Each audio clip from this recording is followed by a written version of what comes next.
And I didn't know that, but I just started reading the Red, and it changed my life. I grew up in a family that was really non-believing. We didn't pay attention to believing anything really.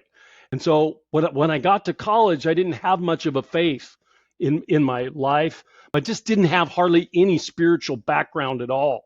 And I started running into people that had spiritual backgrounds and said they knew Jesus Christ. And I thought that was kind of strange. But over time, things began to change, and I got really curious.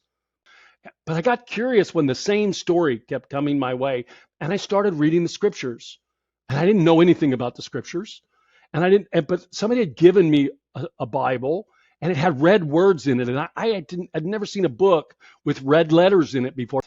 And I started reading where the red was, which is the story, the words of Jesus, the words in New Testament. And I didn't know that, but I just started reading the Red, and it changed my life. I began to have an encounter with Jesus himself.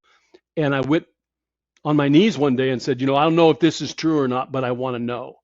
And it transformed my life, Rabbi. And I had a spiritual experience and had the power of God come down upon me and began to walk in a newness of life I had never experienced before.